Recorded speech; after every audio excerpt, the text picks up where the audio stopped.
I'm Ed Abrams. I'm Vice Chair of the Select Board here in Great Barrington.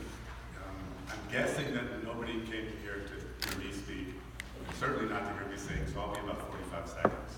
I really want to I want to thank those of you who live in Great Barrington for being here, for supporting this, for coming to this church where W.E.B. Du Bois was a member.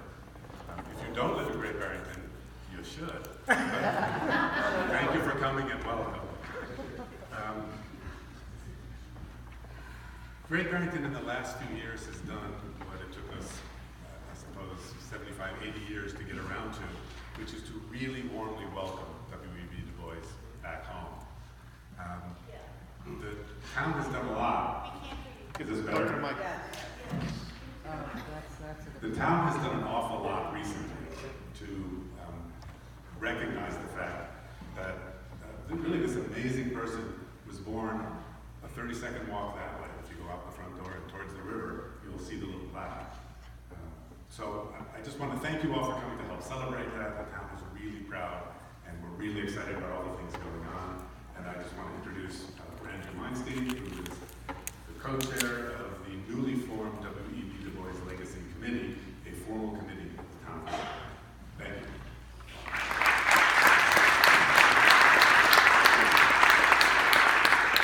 Good afternoon.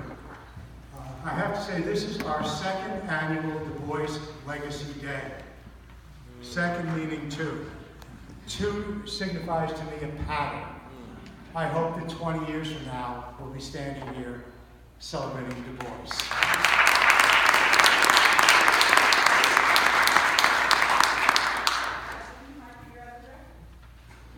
Thank you, Flynn. I'd like to introduce today's MC, Gwendolyn Van Sant, the Vice Chair of our Du Bois Legacy Committee. But I'd like to introduce Gwendolyn in her own words. I have to wonder what Great Barrington would be without Dr. Du Bois. He paved the way for activism our town is known for. Great Barrington rightly chooses to claim their native son, as I claim him as a sage ancestor. Du Bois serves as a beacon not just for me, but for generations to come. This is why I am always so excited to share the important work with others. I know that celebrating Du Bois is what our nation needs at this time. We must herald the wisdom and clarity, as well as the courage and steadfastness of his work. May we continue to lift him up, celebrate his life, and make him proud. Gwendolyn Van Sant.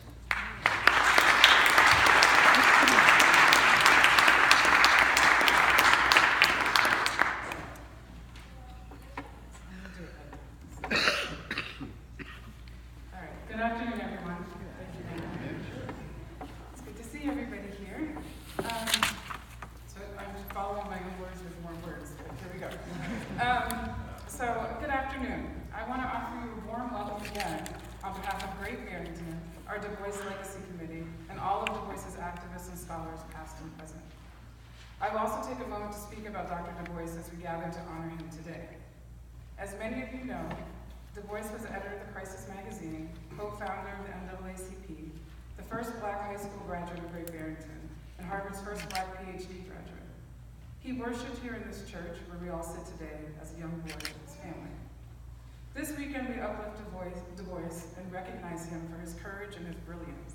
I personally want to celebrate his spirit of inquiry.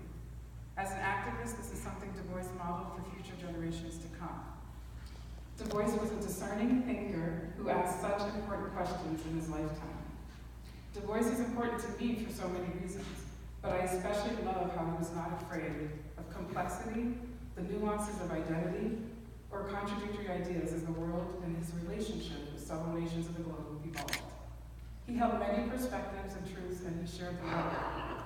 He believed in growth, the pursuit of knowledge, and more than anything, our collective humanity. By this I mean he believed in our collective talents and in collective hard work. He taught us that we need to lead through government participation and academic scholarship both. He demonstrated a multitude of ways to be an activist. We are here today to honor this man as sage and timeless spirit, the sum of his thoughts, his accomplishments, and decades of activism. Let's pay attention to all of his lasting lessons and hold today one of his parting lessons that's most relevant in the United States now. We simply can't be a country with the mantra of liberty and justice for all, with its very roots in the foundations of capitalism that feed on the oppressive constructs of race and gender, just to name a few. This is a man who believed deeply in racial justice. He believed in gender justice and economic justice. This is a man who advocated for women's rights and honored Black women for their labor, their achievements, and their leadership. Du Bois challenges us to be critical thinkers who ask the hard questions and can lean into the complexities of our lives and speak up unafraid of the consequences, or at least less afraid than if they didn't speak up. Du Bois is asking us all today to go beyond the veil. As we celebrate him today, I encourage you to hold his words in your own heart to inspire you not just for this afternoon, but for all the work ahead. Believe in life, Du Bois wrote. Always human beings will live and progress to greater, broader, and fuller life. Great. Thank you.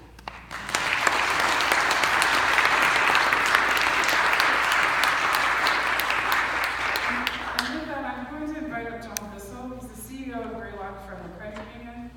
Greylock has sponsored both Part 1 and Part 2 of our celebration, and I'm going to let John speak from there.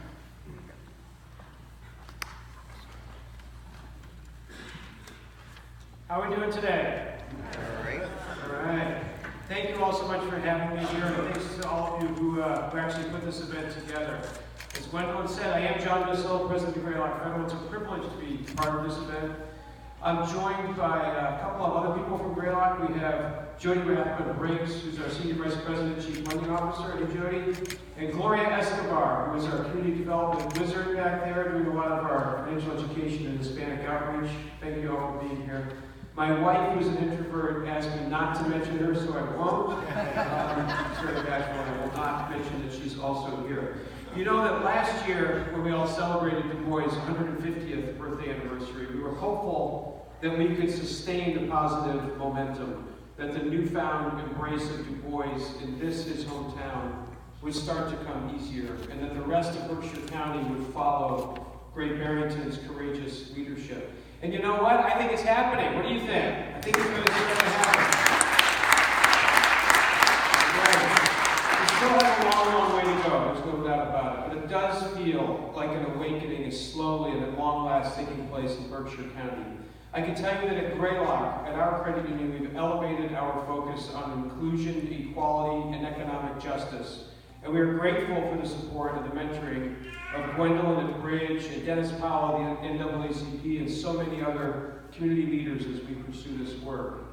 At Greylock, we are committed to achieving full economic participation for people of color, for immigrants, for anyone excluded from or marginalized by the U.S. financial system for far too long.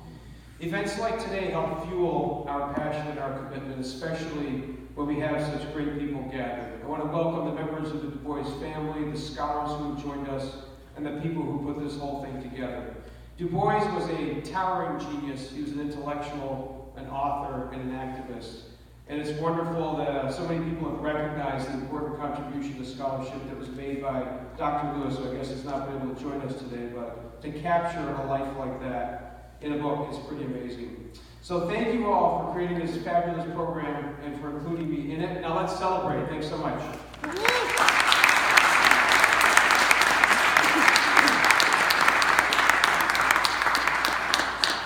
And next I want to call up Du Bois' great-grandson, Jeffrey Peck. I'm going to let Jeffrey speak to you. I just want to say that I've enjoyed getting to know you over the last year and hearing some of the things that you're about Du Bois share in common.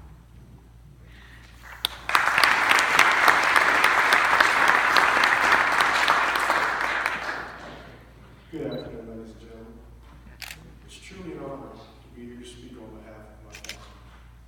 I'm happy to be here in my great-grandfather's hometown on his birthday. I want to thank the W.E.B. Du Bois Committee for all the hard work you put in to make this program possible. I want to also thank all those who took out of their busy schedules to help celebrate my great-grandfather's life and legacy. A legacy can be so many things. It can be prized possessions left behind. It can be family. It can be things handed down. Or it can be things left behind that change or affect the world to create something that helps people be.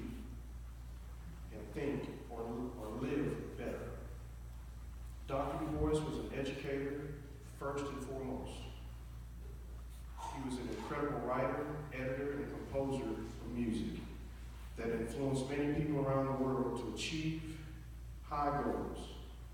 His accomplishments gave African Americans hope that they too can achieve anything.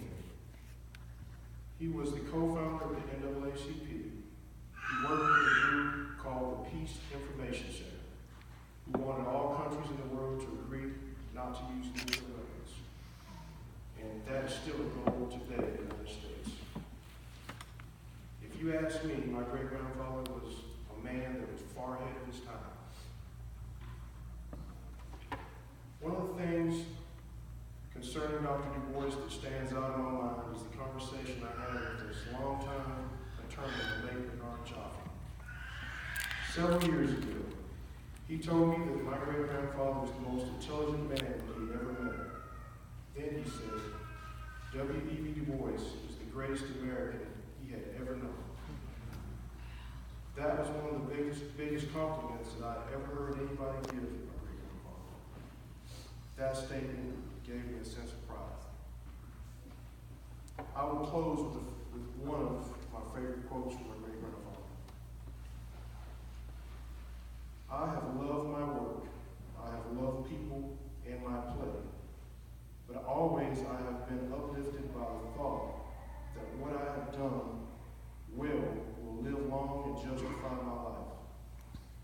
That what I have done, ill or never finished, can now be handed down onto others for endless days to finish, perhaps better than I could have done myself.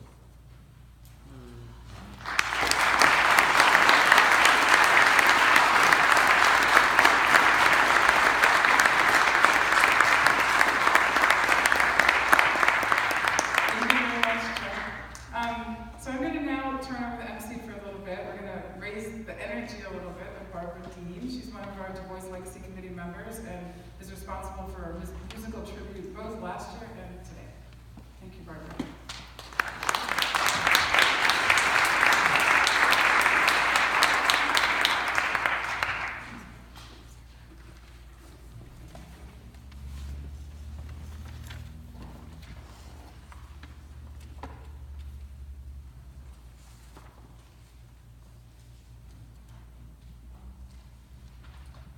Thank you all so much for coming today to celebrate the 151st birthday of the great W.E.B. Du Bois in his own hometown.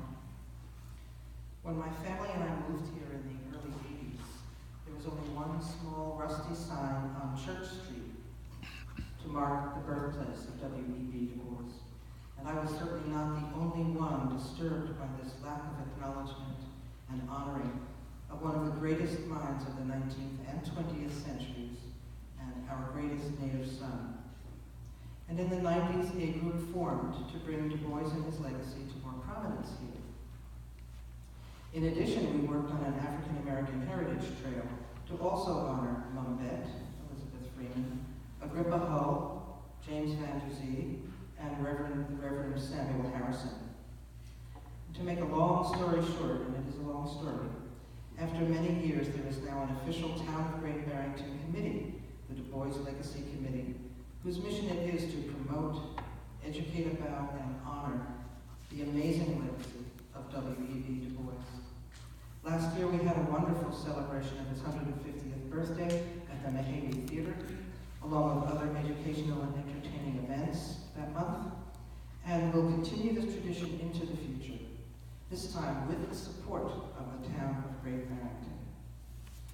The Du Bois Educational Series Committee, which has presented programs to the community for the past 4 to 5 years, is now turning its focus on our students in the Berkshires. And next Thursday, February 28th, we'll present a program at the Mahaly Theater at 7 p.m., created and performed by students from both our own Monument Valley Middle School and the Jubilee School in Philadelphia, whom we welcome back after almost 2 decades. They came here in the early 2000s to present programs to us about Du Bois. Studying W.E.B. Du Bois is and has been a regular part of their curriculum. So I hope you all can come on Thursday the 28th to the Mahaly at 7 p.m. For now, we'll begin with 3 performances prior to more wonderful speakers. speakers, there will be an intermission featuring a birthday cake or two for Dr. Du Bois, and then we'll end again with 3 fabulous performers. So I hope you enjoy. Our first performer is Jaden Alston. Jaden Alston is a 7th grade student at the Great Barrington Rudolph Steiner School. He has a deep love and appreciation for music, and he plays the cello and the piano. As a member of the after-school string orchestra, Presto, he has performed throughout Berkshire County over the past 3 years. And I hear that he is also a very adept magician. I'm not sure if he could do some of that. He is also passionate about social justice and equality. He will be performing a spoken word piece written by his older brother, Corey Alston. Corey is a 7th grade English teacher in Brooklyn, New York. He was born and raised in Great Barrington. Corey's writing and performing took him to Walnut Hill School for the Arts for high school and Northwestern University for college. He's won the Agnes Nixon Award for playwriting and was named one of Chicago's best upcoming poets. His identity as a Black writer and thinker from the Berkshires is one that has always made him feel connected to W.E.B. Du Bois. And in the interest of full disclosure, I have known their mother, Heather Alston, since she was 3 years old. A little biased.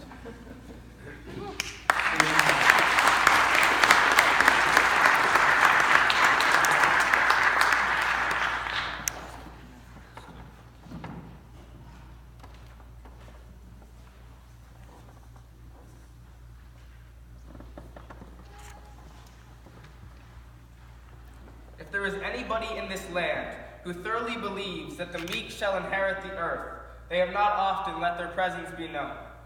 Imagine being Black in the Berkshires, being earth-tied and cut out of the diaspora, knowing the ocean by heartbeat and the Mississippi melodies with lyrics caught in mind and throat.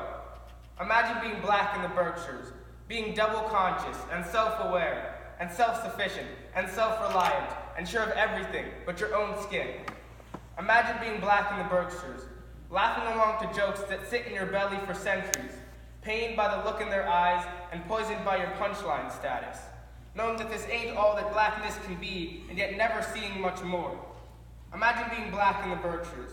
Imagine feeling like your token status is all you've got, like the next Black kid you see is a threat to the way you've balanced your existence in the palms of your peers. Imagine being Black in the Berkshires, feeling rooted in the soil once stolen, in your body once stolen, in your mind once stolen, in your time once stolen. Imagine being Black in the Berkshires and labeled with an attitude problem. Imagine being Black in the Berkshires and smart enough to understand your very awkward position. Imagine being Black in the Berkshires and feeling homeless in your house. Imagine being Black in the Berkshires and going on to found perhaps the most important institution in African American history. Imagine being Black in the Berkshires and deciding to turn the microscope you've been placed under into a spotlight and a microphone. Imagine putting your hand in a fist and raising it above the head, staring in your direction. Imagine being Black in the Berkshires and leaving and finding that most Black people have their own Berkshires, their own foreign home, their own punchlines, their own microscopes, their own blurry reflections, their own Mississippi melodies. Imagine being Black in the Berkshires, not because I need your sympathy, not because I'm Du Bois's legacy. Imagine being Black in the Berkshires and acknowledge my strength. Thank you.